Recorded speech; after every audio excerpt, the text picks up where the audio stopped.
Bismillahirrahmanirrahim. Assalamualaikum warahmatullahi wabarakatuh. Alhamdulillah, wassalatu wassalamu ala asyrofil mursalin wa ala alihi wa sahbihi ajma'in. Asyhadu an la ilaha illallah wahdahu la syarika lah wa asyhadu anna Muhammadan abduhu la nabiyya ba'dah. Allahumma shalli ala Muhammad wa ala ali Muhammad kama shallaita ala Ibrahim wa ala Ibrahim innaka Hamidum Majid. Allahumma barik ala Muhammad wa ala ali Muhammad kama barakta ala Ibrahim wa ala Ibrahim innaka Hamidum Majid. Terhormat guru kita Bapak Ustaz Ridwan Mahmudi, semoga beliau dan keluarganya selalu kesehatan dan diberikan secara ilmu yang berbeda dan kita semua. Jemaah salat subuh dan yang kita juga doa ini insyaallah Allah memberkati.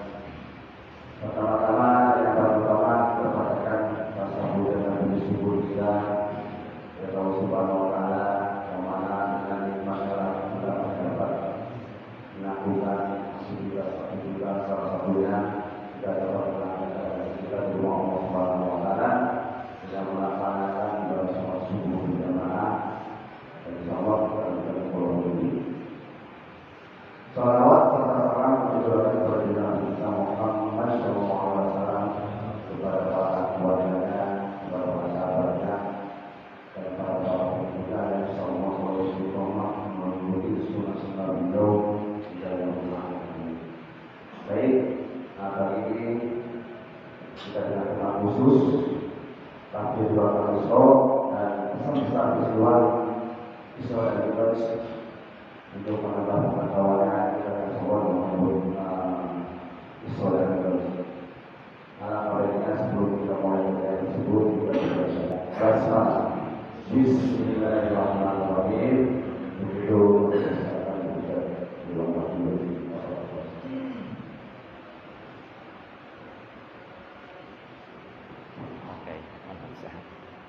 Ini. Ya.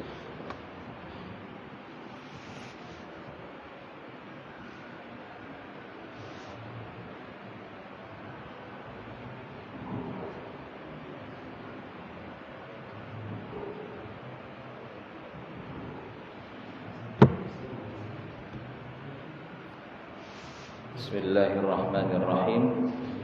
Assalamualaikum warahmatullahi wabarakatuh.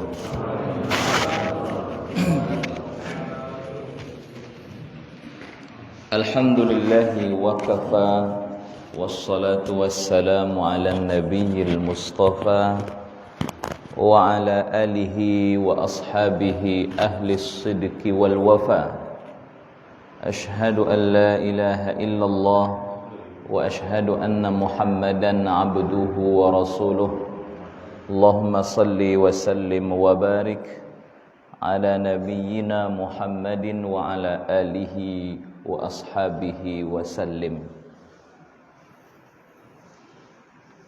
Allahumma 'allimna ma yanfa'una wanfa'na bima 'allamtana wa zidna 'ilma.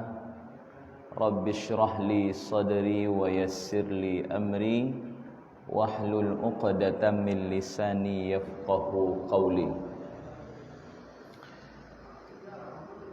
Bersyukur kepada Allah Subhanahu wa taala dan berselawat kepada Nabi Muhammad sallallahu alaihi wasallam.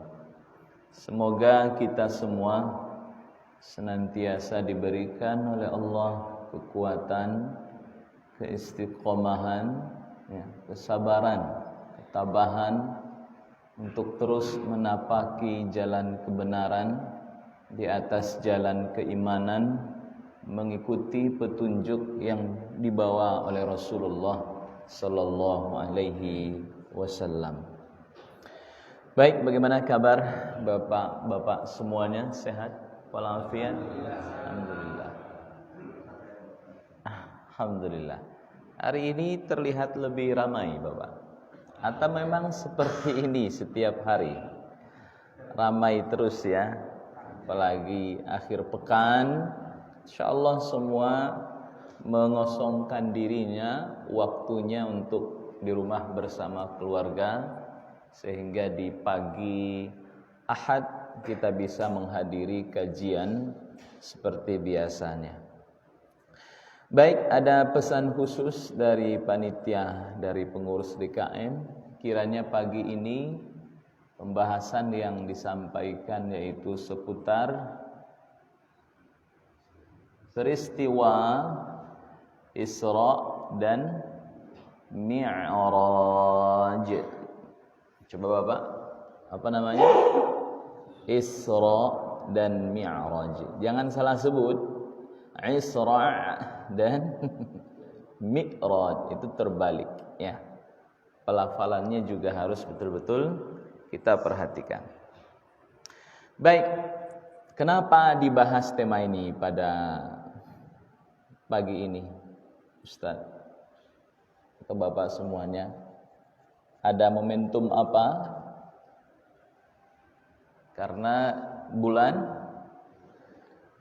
Rajab di negara kita Indonesia, di bulan Rajab ya sering diadakan peringatan peristiwa Isra dan Mi'raj. Seperti apa detailnya? Pastinya berdasarkan landasan Al-Quran dan Sunnahnya, insyaallah akan kita bahas, akan kita kaji sebentar lagi insyaallah. Baik, hadirin ma'asyiral muslimin yang dimuliakan Allah Subhanahu wa taala. Berkaitan dengan Isra dan Mi'raj, kita sering mendengar firman Allah yang berbunyi, apa bunyinya Bapak? Yuk kita baca sama-sama ya, biar tidak ngantuk pagi ini. A'udzu billahi minasy syaithanir rajim. Bismillahirrahmanirrahim. Subhanalladzi asra bi'abdihi laylan minal masjidil aqsa minal masjidil harami ilal, salah tadi Bapak ya. Minal masjidil harami ilal masjidil aqsa alladzi barakna hawlahu الذي باركنا حوله لنريه من آياتنا إنه هو السميع البصير.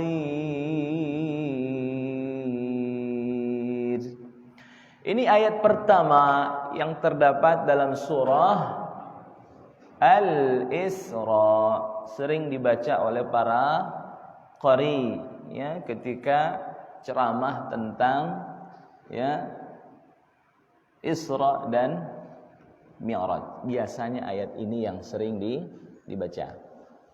Baik, hadirin ma'asyiral muslimin, kita kaji pertama terlebih dahulu dari pelafalannya, lafaznya, maknanya. Yang pertama kalimat Isra. Ada dua kata, yang pertama Isra, yang kedua Mi'raj. Saya tanya kepada Bapak dahulu, Isra artinya apa Bapak? Asal katanya Asra atau Sara ya. Perjalanan yang dilakukan di malam hari. Ya, perjalanan yang dilakukan oleh para musafir atau kafilah di malam hari itu namanya apa Bapak? Ya, Sara, ya, Isra. Adapun mi'raj ini namanya secara bahasa artinya adalah tempat naik. Ya, sarananya atau fasilitasnya yang digunakan untuk naik. Yang namanya naik dari bawah ke atas atau ke atas ke bawah, Bapak? Bawah ke atas. Kalau atas ke bawah namanya apa? Turun. Jatuh itu dari atas ke bawah. Jadi ada ya yang namanya itu ya perjalanan yang dilakukan ya di malam hari yang kita sebut namanya apa tadi? Sara, Asra, Isra. Kemudian ada yang artinya tempat naik yang merupakan makna dari kata apa, Bapak? Ya, sarana naik, ya, fasilitasnya atau alat yang digunakan untuk apa? Naik. Ini namanya mi'raj. Nah, ma'asyiral muslimin, kalau kita lihat Bapak dari ayat yang tadi kita baca, subhanalladzi maha suci Allah. Alladzi yang asra bi'abdihi memperjalankan hambanya bi'abdihi. Man huwa abdihi? Hambanya ini siapa, Bapak? Siapa yang dimaksud dengan abdun dalam ayat ini? Nabi Muhammad sallallahu alaihi wasallam. Kapan diperjalankannya itu? Di malam hari. Dari mana ke mana? Minal masjidil haram. Dari masjid al-haram. Ya. Kemana diperjalankannya? Ilal masjidil aqsa. Yang mana? Alladzi barakna haulahu. Yang mana Allah berkahi ya negeri-negeri, wilayah atau tanah yang ada di sekitarnya. Sekitarnya apa di sini, Bapak? Di sekitar apa? Di sekitar Masjidil Aqsa Allah berkahi. Linuriyahu min ayatina, agar kami itu menunjukkan kepadanya ayatina, tanda-tanda kekuasaan kami. Innahu huwas samiul basir. Jadi ma'asyiral muslimin, ayat ini berbicara tentang peristiwa apa? Isra-nya. Kalau mi'rajnya ayatnya mana, Bapak? Ya, ada sedikit penjelasan dalam surah apa? An-Najm. Ya. Di sana ada ayat yang berbicara tentang Sidratil Muntaha. Nanti Bapak bisa baca sendiri. Secara detail mi'raj ini dibahas dalam hadis Nabi. Ya, hadis sahih. Tak kurang belasan hadis yang menjelaskan tentang peristiwa mi'raj, dan hadisnya ini hadis sahih. Termasuk di dalamnya Imam Bukhari dan Imam Muslim yang membahas tentang peristiwa itu. Jadi ma'asyiral muslimin, berkaitan dengan peristiwa Isra dan Mi'raj ini memang perkara maklum bid-darurah dalam agama kita. Sesuatu yang diketahui secara mutawatir, secara umum, ya. Tidak ada Bapak, pertentangan yang ada di dalamnya. Yang mengingkarinya ini termasuk orang yang mengingkari perkara maklum bid-darurah, sehingga bisa dia itu dihukumi kafir. Ya. Orang yang tidak percaya dengan peristiwa apa tadi? Isra dan Mi'raj. Nah, ma'asyiral muslimin yang dimuliakan oleh Allah Subhanahu wa taala. Pertanyaannya, ini yang sering ditanyakan. Kapan sih Ustaz terjadinya ini? Kapan terjadinya, Bapak? Pastinya berkaitan dengan waktu terjadinya Isra dan Mi'raj ini, pastinya Bapak, yang pastinya itu para ulama berbeda pendapat. Ya. Ulama-ulama hebat itu terjadi perbedaan pendapat di antara mereka tentang kapan sih terjadinya Isra dan Mi'raj ini. Dan kita di Indonesia ini mengambil satu pendapat dari banyak pendapat yang ada. Ada yang mengatakan peristiwa ini terjadi pada hari kenabian, pada hari nubuwah, di saat Nabi Muhammad diangkat menjadi apa Bapak? Nabi. Ada yang mengatakan peristiwa ini terjadi sebelum hijrah. Ada yang mengatakan sebelum kenabian. Ada yang mengatakan setelah kenabian. Ada tak kurang lebih dari 5 pendapat, bahkan 6 pendapat, ya, dan seterusnya. Ada yang mengatakan 1 tahun 2 bulan sebelum Nabi diangkat menjadi Nabi. Ada yang mengatakan beberapa bulan pasca diangkatnya Nabi, ya, dan seterusnya. Jadi terjadi perbedaan pendapat di situ. Ya, kapan terjadinya? Ada yang mengatakan di bulan Rabiul Awal, dan ada pula yang mengatakan di bulan Rajab pada tanggal 27. Dan masing-masing pendapat punya argumentasinya masing-masing. Ya, di antara pendapat yang dikuatkan oleh para ulama kita itu terjadi pada 10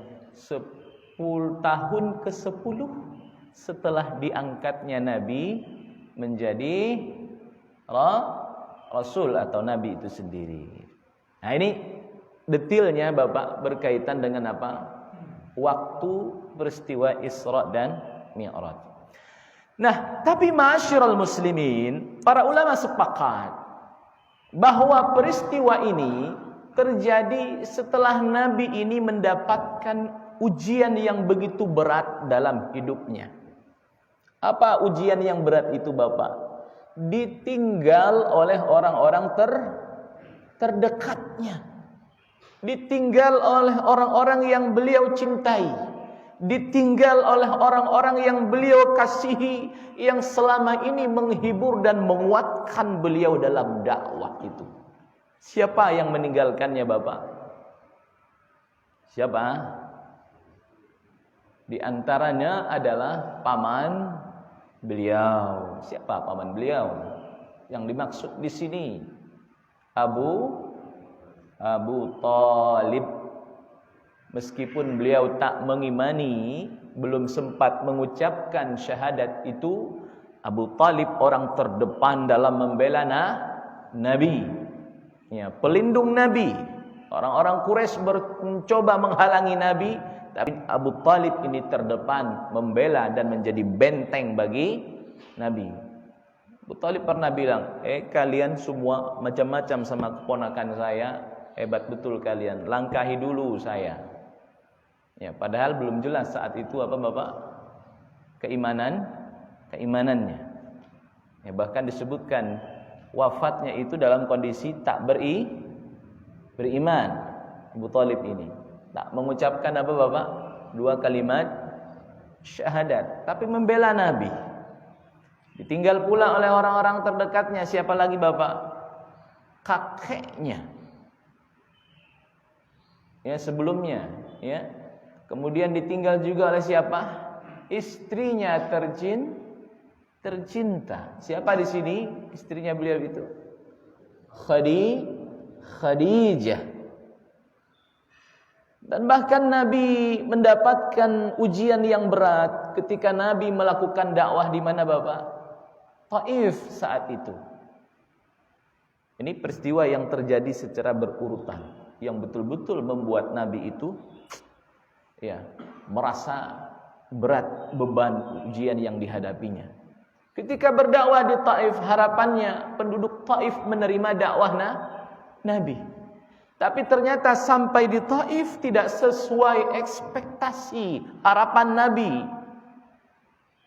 Bahkan Nabi dilempar dengan batu, Bahkan Nabi dikejar-kejar seperti orang gila. Bahkan Nabi terluka, berdarah kakinya. Bahkan sampai ada malaikat yang menawarkan kepada Nabi, jika kau inginkan ya Nabi, aku akan timpakan gunung Uhud ke atas mereka. Tapi Nabi dengan rahmatnya, kasih sayang yang ada dalam dirinya, Nabi menolak tawaran itu. Tapi Nabi lebih berharap mereka itu beriman, bahkan anak-anak cucunya nanti yang akan beriman. Nabi memberikan uzur kepada mereka, innahum qaumun la ya'lamun. Seperti itu Nabi, Bapak. Kasih sayangnya terhadap umatnya, bahkan terhadap orang-orang yang belum mengimani, seperti itu. Nah, berat bagi Nabi ujian tersebut. Bertubi-tubi ujian yang dihadapi oleh Nabi, ditinggal oleh orang-orang terdekatnya, intimidasi orang-orang kafir Quraisy dan orang-orang yang tidak menerima dakwah Nabi dan seterusnya. Bahkan ada anggapan seakan-akan Nabi itu ditinggalkan. Tapi ternyata yang terjadi berikutnya adalah Nabi Allah muliakan. Masya Allah. Bagaimana cara Allah memuliakan Nabi? Yaitu Allah perjalankan Nabinya ini dari Masjidil Haram ke Masjidil Aqsa. Dan ini dilakukan dalam satu malam saja, Bapak. Satu malam. Perjalanan dari mana? Mekah ke Palestina. Yang kalau dilakukan perjalanan darat saat itu tak kurang berapa bulan lamanya. Berapa bulan, Bapak? Kurang lebih 2 bulan perjalanan darat yang dilakukan dari Masjidil Haram ke Masjidil Aqsa. Lama 2 bulan itu, Bapak. Lama kan? Tapi itu hanya ditempuh Nabi dalam waktu 1 malam saja. Saat itu dilakukan, bukan saat ini dilakukan. Saat itu belum ada kendaraan canggih, belum ada kereta cepat, belum ada pesawat, belum ada bus, belum ada kendaraan-kendaraan super cepat lainnya. Yang ada hanya apa, Bapak? Onta. Yang ada kuda. Yang ada keledai dan seterusnya. Tapi Nabi mampu menempuh perjalanan itu dalam 1 malam saja. Bagaimana cara Nabi melakukan perjalanan itu? Apa yang dilakukan Nabi, Bapak? Kok bisa cepat sampainya Nabi? Dengan apa Nabi melakukan perjalanannya itu? Apa, Bapak? Dengan menggunakan kendaraan buruk. Kendaraan khusus yang dikirimkan Allah Ta'ala untuk Nabi. Dengan menaiki apa, Bapak? Buruk. Sampai-sampai sekarang ada pesawat namanya apa? Buruk. Mungkin maksudnya ingin mengikuti kecepatan daripada buruk, tapi jelas-jelas berbeda antara buruk yang satu dengan yang satunya lagi. Cepat kendaraan itu. Sehingga sampailah Nabi saat itu di Masjidil Aqsa. Siapa yang menemani Nabi saat itu, Bapak? Siapa yang menemani Nabi saat itu? Dalam perjalanan itu siapa? Jibril alaihissalam. Ini malaikat yang spesial Jibril ini, mengantarkan wahyu kepada Nabi. Orang dekat Nabi. Di malam Ramadan beliau menemani Nabi melakukan apa? Tadarus Al-Quran. Dekat betul dengan Nabi, menghibur Nabi dan seterusnya. Jibril alaihis salam. Bahkan disebutkan Nabi pernah melihat wujud Jibril dalam wujud aslinya. Walaqad ra'ahu nazlatan ukhra dan seterusnya. Ada ayat di situ, Bapak bisa baca dalam surah An-Najm itu. Sesampainya Nabi di Masjidil Aqsa, apa yang dilakukan Nabi, Bapak? Menambatkan buruknya. Di tempat mana nabi-nabi yang lain juga menambatkan kendaraannya. Di mana tempat tambatan itu? Di Masjidil Aqsa.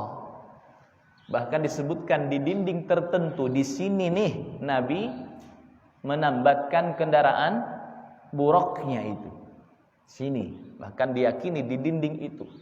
Bahkan orang-orang Yahudi pun meyakini di situ. Dan mereka meyakini tempat itu tempat yang suci. Dan mereka berupaya mengkaplingnya untuk mereka sendiri. Nah, Nabi tambatkan di situ sementara. Kemudian Nabi melaksanakan apa, Bapak? Salat di dalam apa, Bapak? Masjidil Aqsa. Bahkan di Masjidil Aqsa ini Nabi mengimami nabi-nabi yang lainnya. Banyak nabi saat itu, Bapak. Bahkan disebutkan ribuan orang yang hadir saat itu. Banyak nabi. Tapi yang jadi imamnya siapa? Nabiyuna Muhammad sallallahu alaihi wasallam. Dalam sebuah riwayat disebutkan di situ Nabi bertemu dengan Nabi Muhammad bertemu dengan Nabi Musa. Beliau menyampaikan Nabi Musa itu orangnya tidak terlalu gemuk. Disebutkan ciri-cirinya oleh Nabi. Dan saya juga bertemu dengan Nabi Musa. Dia tidak terlalu tinggi dan juga tidak pendek. Kulitnya kemerah-merahan. Seperti orang baru mandi. Segar. Disebutkan cirinya oleh Nabi. Lalu kemudian Nabi juga bertemu dengan Nabi yang lainnya. Nabi Ibrahim dan seterusnya. Kemudian saat itu datanglah Jibril membawakan kepada Nabi di situ. Apa yang dibawakan kepada Nabi, Bapak? Secawan khamar. Ya. Khamar yang diletakkan dalam bejana. Kemudian juga secawan susu. Nabi dipilih. Mana yang engkau ambil ya Muhammad? Lalu Nabi, apa yang dipilih Nabi, Bapak? Susu yang dipilih Nabi. Ya. Ketika Nabi memilih itu, lalu kemudian Jibril mengatakan, betul engkau ya Muhammad, engkau memilih yang sesuai dengan fitrah agama yang kau bawa. Nah, ketika Nabi memilih susu dibandingkan khamar dan seterusnya. Nah, kemudian ma'asyiral muslimin, dari Masjidil Aqsa inilah Nabi kemudian Allah mi'rajkan ya ke ataslah langit. Langit 1, langit 2, langit 3, langit 4, 5, 6, 7 sampai kemudian ke Sidratil Muntaha, Baitul Ma'mur. Perjalanan yang begitu menakjubkan, bahkan ini disebutkan dengan bagian daripada mukjizat Nabi Muhammad sallallahu alaihi wasallam. Tidak ada nabi-nabi Allah yang dimuliakan oleh Allah Subhanahu wa taala seperti kemuliaan yang didapatkan oleh Nabi Muhammad saat itu, diperjalankan di malam hari dalam satu malam, kemudian Allah naikkan sampai ke Sidratil Muntaha. Itu hanya berlaku untuk satu nabi saja. Nabi siapa Bapak? Nabi Muhammad sallallahu alaihi wasallam. Nah, ketika Nabi Allah naikkan, bersama siapa naiknya Bapak? Bersama siapa naiknya? Siapa yang temani? Jibril alaihis salam. Naik ke atas langit ditemani Jibril. Naik satu-satu. Ketika naik ke atas langit yang ke-1, Masya Allah, lalu Jibril ya mengetuk pintu langit. Bahasanya seperti itu Bapak. Minta izin dulu. Siapa kau? Jibril. Bersama engkau. Bersama siapa? Muhammad. Apakah dia sudah diutus? Sudah. Kemudian diizinkan bagi Jibril dan Nabi Muhammad naik ke atas langit yang ke-1. Lalu di situ beliau bertemu dengan siapa Bapak? Nabi siapa? Nabi Adam. Nabi Adam mengucapkan selamat kepada siapa? Nabi Muhammad sallallahu alaihi wasallam. Bertemu dengan Nabi siapa tadi? Adam. Naik ke atas langit berikutnya. Begitu yang terjadi seperti sebelumnya. Izin dulu ya Jibril sebelum menaikinya. Siapa kau? Dijawab seperti tadi. Ya, kemudian diizinkan di situ Nabi bertemu dengan siapa Bapak? Nabi Allah yang lainnya. Siapa dia? Nabi Isa alaihi salam, dan juga disebutkan Nabi Yahya alaihis salam. Jadi masing-masing langit saat itu ada nabinya Bapak. Nabi-nabi yang telah Allah wafatkan. Sudah beda alam dengan Nabi, tapi ruhnya masih hidup.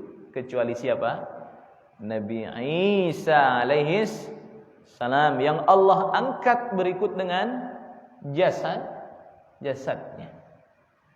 Naik lagi ke atas berikutnya. Langit ketiga bertemu dengan Nabi Yusuf alaihis salam. Dan Nabi bersaksi saat itu dengan ketampanan yang dimiliki oleh Nabi Yusuf.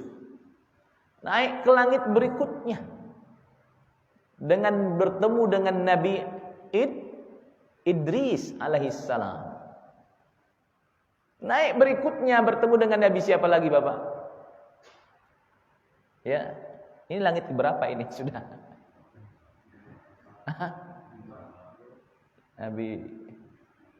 Nabi Harun. Masya Allah. Nabi siapa tadi Bapak? Nabi Harun. Ketemunya begitu. Naik lagi ke atasnya bertemu dengan Nabi Musa alaihissalam. Nabi itu memberikan penghormatan dan selamat kepada siapa Bapak? Nabi Muhammad sallallahu alaihi wasallam. Mereka memuliakan Nabi Muhammad sallallahu alaihi wasallam, nabi yang ditunggu kehadirannya. Naik lagi ke atas bertemu dengan siapa? Nabi Ibrahim, dan dia sedang menyandarkan apa Bapak? Tubuhnya di dinding Baitul Ma'mur. Dan di situ Nabi menyaksikan ya malaikat ya masuk ke dalam apa Bapak? Baitul Ma'mur itu ya 70.000 malaikat yang jika sudah masuk dia tak keluar lagi. 70.000. Sekali masuk 70.000. Setelah masuk enggak keluar lagi itu Bapak. Berapa malaikat yang sudah masuk itu? Jumlah yang begitu banyak. Lalu kemudian masyarul muslimin, nah di situ Nabi kemudian menuju Sidratil Muntaha. Seperti apa itu Sidratil Muntaha? Ya enggak tahu saya juga. Ya, tapi yang jelas di situ disebutkan oleh Nabi, ya tempat yang begitu indah. Ya, ada seperti daun-daun yang dilihat oleh Nabi, daun-daun yang besar, yang kemudian jika mengembang itu juga sangat-sangat indah, kata Nabi. Ya, seperti apa indahnya? Indah melebihi keindahan yang ada di muka bumi ini. Nah, di situ Nabi dinaikkan menuju Sidratul Muntaha. Nah, kemudian di situ terjadi percakapan antara Nabi dengan siapa, Pak? Allah Subhanahu wa taala. Maka berdasarkan riwayat ini, Nabi juga disebutkan dengan kalimullah, orang yang berbicara langsung dengan siapa? Allah. Seperti juga dengan Nabi siapa? Nabi Musa alaihissalam.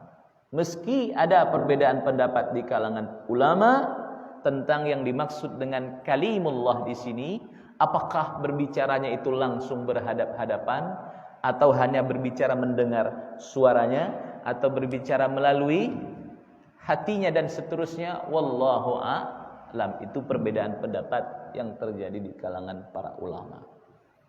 Nah, di situ turunlah apa tadi Bapak? Perintah apa? Salat. Nah, di sini sejarah perintah salat itu pertama kali Allah wajibkan bagi umatnya Nabi Muhammad itu salat sebanyak berapa Bapak sekali semalam? 50 rakaat. Ketika diwajibkan perintah itu, Nabi tak ada berseloroh. Nabi tidak membantah. Nabi tidak minta dispensasi. Pokoknya terima ya terima saja. Sam'an wa ta'atan. Dengar lalu taat. Tidak menyanggah, tidak minta korting, tidak tawar-menawar dan seterusnya. Terima. Turunlah Nabi Muhammad sallallahu alaihi wasallam. Ketika selesai itu turun. Ketika turun melewati langit-langit yang ada, sampailah Nabi Muhammad ke langit yang dihuni oleh siapa? Nabi Musa. Berarti di bawah siapa tadi Bapak? Nabi Ibrahim. Nabi Musa bertanya, Muhammad, apa yang diperintahkan kepadamu dan umatmu ya Muhammad? Apa kata Nabi Muhammad? Menjawabnya, Allah mewajibkan kepadaku dan umatku salat sebanyak 50 rakaat sehari dan semalam. 50 rakaat Bapak. Sekarang berapa rakaat? 50 rakaat atau 50 waktu? Mohon maaf salah sebut saya. 50 kali sehari semalam. Sekarang 5 waktu, salah sebut saya.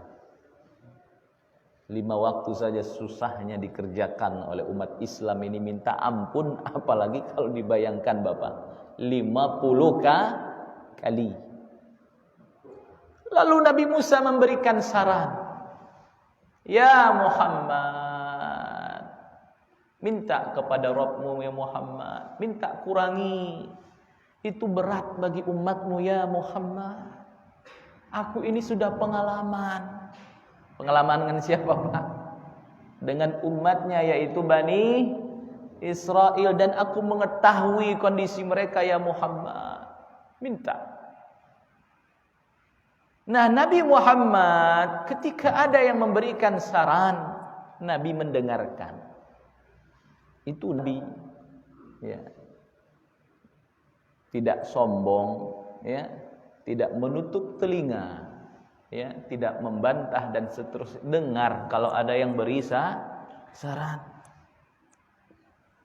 Ketika mendengarkan saran Nabi Musa, muncullah sifat kasih sayang Nabi, perhatian Nabi kepada siapa Pak? Umatnya. Betul juga ya. Nanti memberatkan umatku. Lalu naik Nabi kembali menemui Allah Subhanahu wa taala, menyampaikan hajatnya. Dan Allah pun menerima hajat daripada Nabi Muhammad, dikurangi 5 waktu menjadi 45 kali. Turun lagi. Sampai lagi kepada Nabi Musa, ditanya lagi, kurang 5 waktu katanya. Minta lagi, datang lagi, masih berat. dan seterusnya, bolak-balik antara Allah dengan Nabi Musa.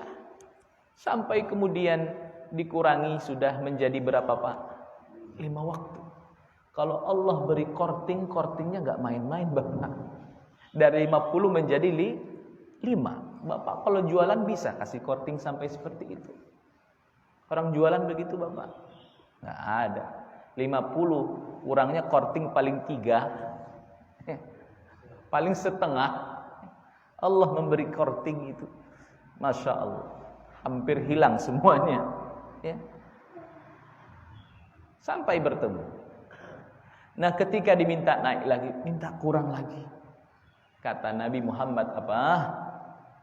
Ketika itu, malu saya. Ini dia Pak, malu. Muncul rasa malu, gak enak saya sama Allah. Sudah berulang kali saya bolak-balik minta keringanan, yang ini sudah gak enak saya. Ya, sampai 5 waktu Bapak. Nah ketika ditetapkan 5 waktu tadi itu, Allah menjelaskan, ini sholat 5 waktu. Kemudian ditambah dengan penjelasan, ya Muhammad, siapapun di antara umatmu yang berniat melakukan kebaikan, maka dicatat untuknya satu kebaikan meskipun dia belum melakukannya. Tapi jika dia melakukannya, apa yang diniatkan itu dicatat menjadinya berapa Pak? 10 kebaikan. Tapi kalau dia berniat melakukan kejahatan, belum ditulis, kalau baru niat saja.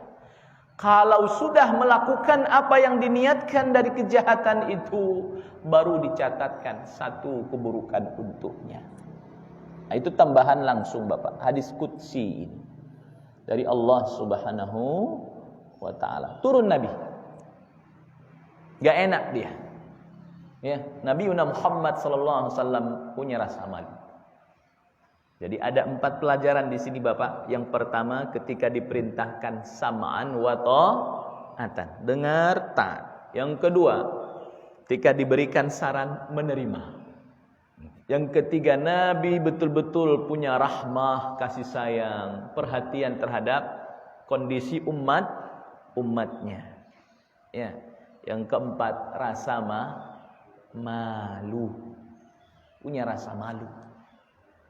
Ini pelajaran dari peristiwa bolak-baliknya Nabi dari Allah kepada Nabi Musa. Kemudian ma'asyiral muslimin, turun lagi ke Masjidil Aqsa. Kemudian dari Masjidil Aqsa balik lagi ke Masjidil Haram dan seterusnya. Dan selesailah perjalanan mulia saat itu dilakukan hanya dalam 1 malam. Ketika peristiwa itu terjadi, pagi harinya Nabi kemudian menyampaikan. Nah ini dia amanah, meskipun berat disampaikan, karena Nabi tahu ini berat ini. Ya, beratnya apa? Susah diterima akal orang-orang kafir saat itu. Dan bahkan ini menjadi dalih bagi orang kafir. Tuh lihat tuh, Muhammad tuh ngomong apa dia itu? Gila, auzubillah min dzalik. Nah ini sehingga disebutkan ketika Nabi menyampaikan hal ini, orang-orang memperolok-olokkan Nabi. Makanya apa yang kami bilang? Muhammad tuh udah gak beres. Coba lihat bagaimana mungkin dia bisa melakukan perjalanan yang ditempuh berbulan-bulan, dia lakukan 1 malam. Bahkan disebutkan Bapak, ada orang sudah beriman lalu murtad gara-gara Nabi menyampaikan peristiwa Isra Mi'raj yang ia alami. Maka di sini disebutkan pelajaran berikutnya, peristiwa Isra dan Mi'raj ini merupakan penyeleksian terhadap orang-orang yang telah beriman kepada Nabi, mana yang betul-betul beriman, mana yang separuh iman, mana yang pura-pura beriman, mana yang memanfaatkan kesempatan. Makanya ketika Abu Jahal itu bertanya kepada Nabi tentang peristiwa yang dialami Nabi, Nabi menyampaikannya, lalu Abu Jahal memperolok-olok Nabi. Ketika ditanyakan kepada Abu Bakar, tuh Abu Bakar lihat temanmu, apa yang dia omongkan. Abu Bakar dengan gentlenya dia mengatakan, oh itu bisa terjadi, saya mengimaninya. Bahkan sesuatu yang lebih dahsyat dibandingkan peristiwa itu, yang menurut kalian itu omong kosong belaka, saya percaya. Bahkan sesuatu yang lebih tidak masuk akal bagi kalian dibandingkan peristiwa Isra Mi'raj itu. Saya beriman apa yang disampaikan kepadanya itu. Apa yang disampaikan olehnya. Ini siapa Pak? Abu Bakar. Orang yang pertama kali dengan lantangnya menyatakan keberimanannya terhadap peristiwa Isra Mi'raj itu. Sehingga banyak yang menyatakan atas hal inilah Abu Bakar mendapat gelaran. Apa dia? As-Siddiq. Nah, ini peristiwa yang berat bagi Nabi. Ya. Sehingga ma'asyiral muslimin dimuliakan oleh Allah Subhanahu wa taala, pasca peristiwa Isra dan Mi'raj ini, hari-hari yang dilewati Nabi berikutnya adalah hari-hari yang berat.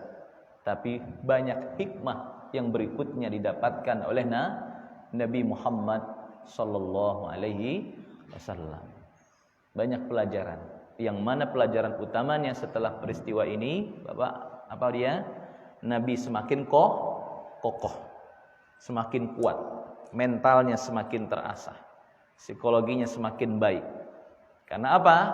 Bertemu dengan nabi-nabi Allah yang sebelumnya. Ya, bertemu, masya Allah, kalimullah, diajak langsung berbicara oleh Allah, ditemani Jibril. Itu betul-betul menguatkan Nabi dalam berdakwah. Di samping juga ma'asyiral muslimin dimuliakan oleh Allah Subhanahu wa taala, dari peristiwa Isra Mi'raj ini hikmah dan pelajaran yang kita dapatkan begitu luar biasa. Di antaranya adalah peristiwa di mana Allah Subhanahu wa taala mewajibkan satu ibadah penting dalam agama kita, yaitu perintah apa tadi? Salat. Inna sholata tanha anil fahsya'i wal munkar. Dan salat ini merupakan sarana menguatkan diri, sarana menghibur diri, sarana mendekatkan diri kepada Allah Subhanahu wa taala. Dan juga melalui peristiwa Isra dan Mi'raj ini, di sini Allah mengkaitkan dua masjid yang besar, yaitu Masjid Al-Haram dan juga dengan Masjidil Aqsa. Bahkan Masjidil Aqsa sebelumnya sempat menjadi kiblat umat Islam, sebelumnya beralih ke Masjidil Haram. Dan bahkan Allah memuliakan Masjid Al-Aqsa ini dengan membedakan pahala salat di dalamnya. Berapa kali Bapak? Lebih besar pahalanya Bapak? 500 kali dibandingkan salat di masjid biasa. Jadi kalau salat di masjid di Ka'bah itu berapa Bapak? Depan Ka'bah itu. Di Masjidil Haram itu berapa? Berapa kali? Berapa kali banyaknya? 100 ribu kalau tidak salah ya. Ya, kalau Masjid Nabawi berapa? Carilah ya. Saya juga lupa dikit. Tapi yang paling besar itu apa dia? Masjidil Haram. Ya, kemudian setelah Haram Masjid Al-Aqsa. Kemudian berikutnya Masjid Nabawi. 3 masjid khusus dalam agama kita, la tushaddur rihal illa ila thalathati masajid. Ya, perjalanan itu dilakukan menuju masjid, diniatkan mempersiapkan bekal, mencari keberkahan kemana? 3 masjid utama ini. Masjid apa dia? Haram, Masjid Al-Aqsa, Masjid Nabawi. Nabi ditanya, ya Nabi, masjid apa yang pertama kali dibangun? Nabi jawab, apa jawab Nabi Bapak? Al-Masjid Al-Haram. Kemudian masjid apa berikutnya? Masjidil Aqsa. Berapa jarak antara keduanya itu? Berapa Pak? 40 sana. 40 tahun. Ini masjid tua ini dua-duanya. Masjid besar. Bahkan pembangunannya sudah dirintis oleh nabi-nabi sebelumnya. Bahkan Nabiullah Adam alaihis salam turut ya dalam prosesnya. Nah, jadi ini memberikan pelajaran kepada kita tentang kedudukan daripada Masjid Al-Aqsa. Namun situasi yang ada sekarang, kita sangat miris melihat masjid Allah yang satu ini belum terbebaskan, masih di bawah kangkangan Zionis, ya, Yahudi. Dibagi-bagi, Bapak. Bahkan sekarang konon katanya sedang dibangun terowongan tepat di bawah Masjid Al-Aqsa. Konon katanya mereka mencari kuil mereka yang tertimbun. Kuil apa namanya? Kuil Solomon katanya. Kuil agama mereka. Wallahu a'lam. Tapi para ulama berkeyakinan tujuan mereka menggali lubang terowongan di bawah itu tidak lain tidak bukan untuk meruntuhkan Masjid Al-Aqsa. Tapi kita yakin masjid itu akan terus berdiri. Meskipun di bawahnya sudah kopong, ya, tapi tetap akan berdiri atas kuasa Allah karena Allah menghendaki masjid ini akan terus berdiri sampai waktu itu tiba. Dan tugas kita, Bapak, untuk melakukan pembelaan terhadap Masjid Al-Aqsa dan kaum muslimin yang ada di sana. Turut memberikan apa, Bapak, dukungan dan pembelaan. Apa yang kita lakukan? Mendukung perjuangan orang-orang yang melakukan penjagaan terhadap apa, Bapak? Masjid Al-Aqsa itu. Banyak orang-orang Palestina penduduk sana asli yang melakukan ribat di masjid itu, berjaga-jaga dan seterusnya. Di mana masjid ini berupaya berulang kali dari zaman dulu dirobohkan, bahkan dibakar apa, Pak? Masjidnya mau dibakar. Tahun berapa itu? Masih tahun 1900-an. Ya, bahkan mimbarnya yang dikenal dengan nama mimbar Salahuddin itu, ukiran kayu dari sekian ratus tahun lamanya itu terbakar. Tapi Allah akhirnya selamatkan. Dan banyak hadis juga meriwayatkan tentang kemuliaan Masjid Al-Aqsa ini, ya, insyaallah. Bahkan disebutkan, kau punya tanah satu petak, ya, tanah satu petak, dari tanah satu petak ini kau mampu melihat Masjid Al-Aqsa, itu jauh lebih baik bagi diri. Melihatnya saja itu sebuah kebaikan, Pak. Melihat apa? Masjid Al-Aqsa. Maka banyak orang-orang yang punya tanah di sana itu, saudara-saudara muslim kita, mau dibeli berapa mahal harga pun mereka nggak mau jual. Karena tanah itu kemuliaan.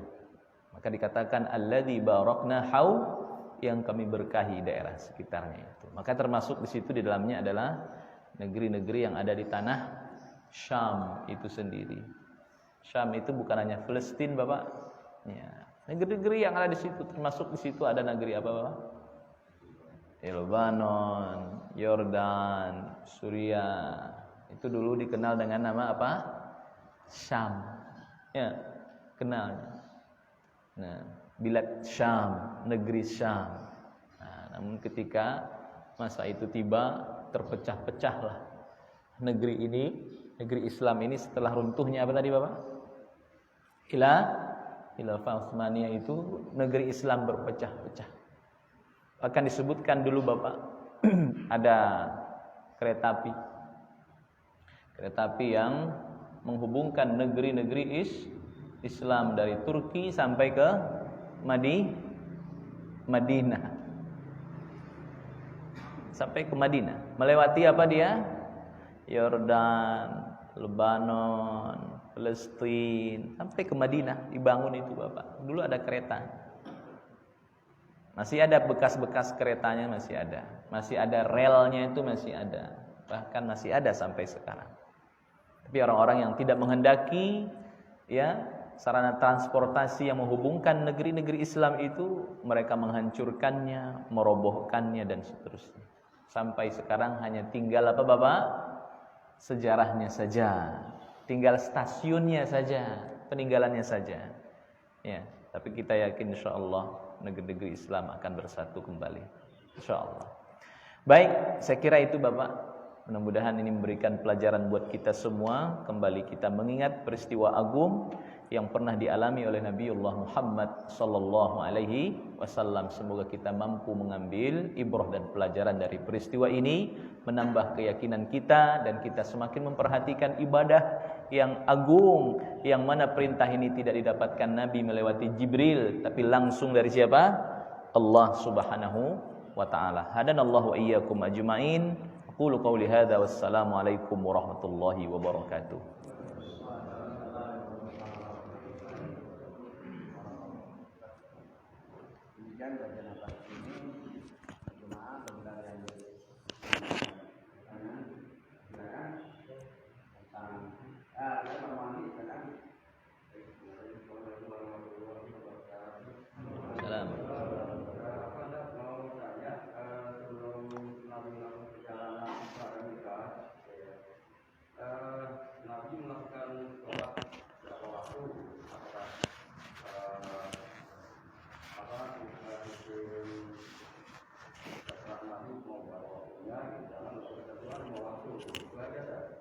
Ya, jelasnya saat itu belum ada perintah kewajiban untuk melakukan apa Bapak? Ibadah sholat secara terstruktur.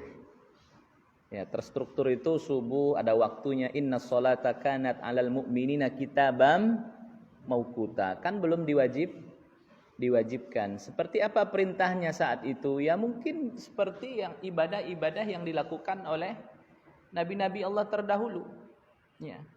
Ya, ada nabi Allah terdahulu yang melakukan ibadah berupa apa Bapak? Berdiri saja. Ada yang ruku saja, ada yang sujud saja, ada yang zikir saja, ada yang tafakkur saja. Ya, atau bisa jadi itu sudah dilakukan oleh nabi tapi belum untuk umatnya. Nah, tapi ketika setelah dengan resminya perintah itu, maka ini berlaku buat semuanya. Buat umatnya Nabi Muhammad sallallahu alaihi wasallam. Saya kira itu Bapak. Ya, saya kira itu. Izin bertanya Ustaz. Ya.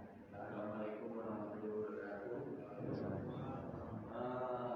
Setelah dikatakan oleh Pak Ustaz, terus setelah pulang itu siapa orang pertama yang dikasih tahu bahwa Nabi Muhammad itu telah melakukan perjalanan, dan bagaimana meyakinkan para orang-orang terdekatnya atau sahabatnya bahwa beliau itu telah melakukan Isra.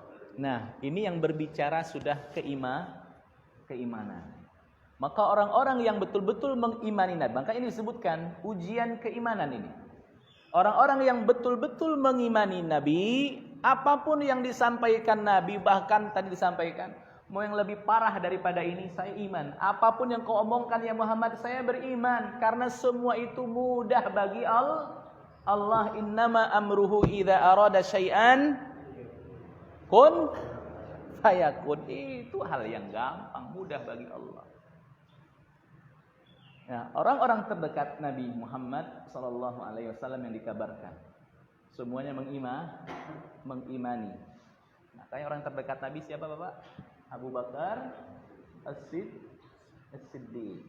Maka orang-orang lain itu langsung orang-orang kafir ini menganggap ini kesempatan nih.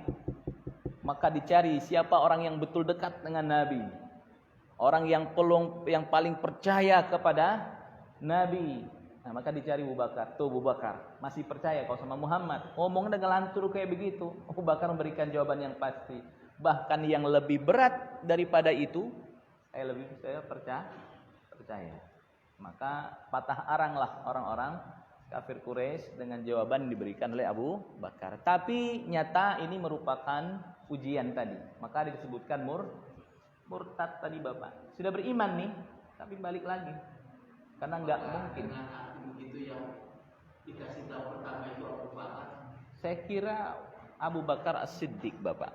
Orang-orang terdekat dengan Nabi Muhammad sallallahu alaihi wasallam. Karena orang yang pertama kali ditemui Nabi oleh Muhammad sallallahu alaihi wasallam tentunya adalah orang-orang yang terdekat.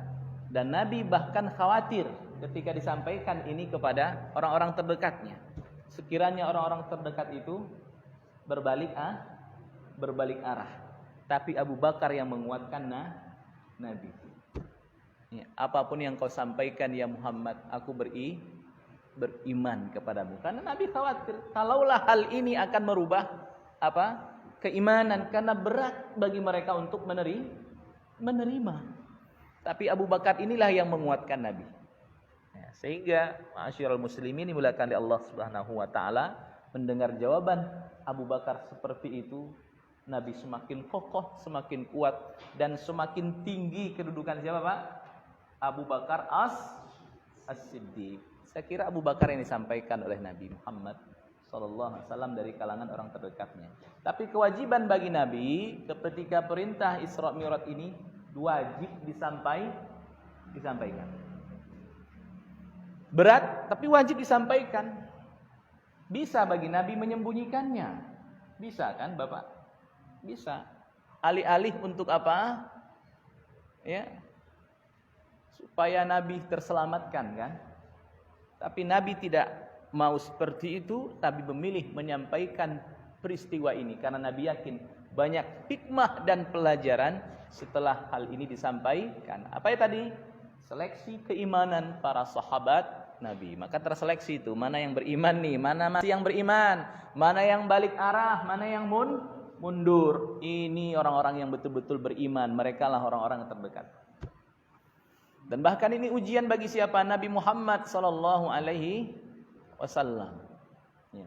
Karena setelah peristiwa ini banyak orang-orang yang berbalik arah seperti yang tadi disampaikan. Tapi dengan peristiwa Isra dan Mi'raj ini ya, semakin bertambah keimanan orang-orang yang baru beriman, Pak.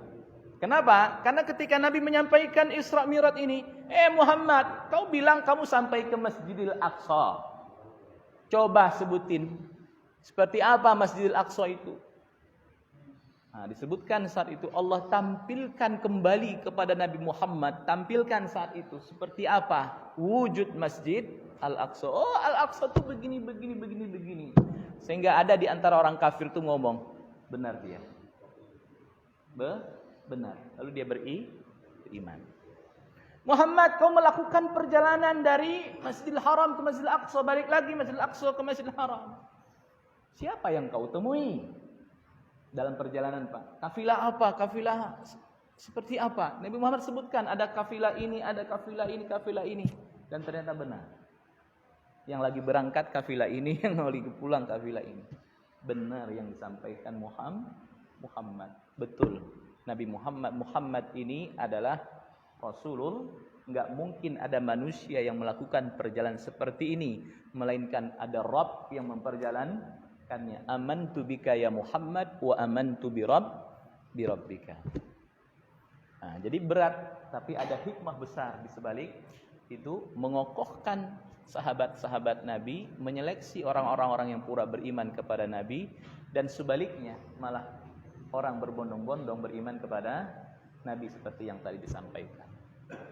Saya kira seperti itu Bapak, insyaallah. Baik, saya kira cukup Pak, 6.15. Ada hajat setelah ini insyaallah. Mohon maaf atas segala kekurangan. Insyaallah kita bahas lagi di pertemuan berikutnya. Kurang lebihnya mohon maaf. Hadanallahu wa iyyakum ajmain. Aqulu qouli hadza wassalamualaikum warahmatullahi wabarakatuh. Subhanakallahumma bihamdika asyhadu an la ilaha illa anta astaghfiruka wa atubu ilaik.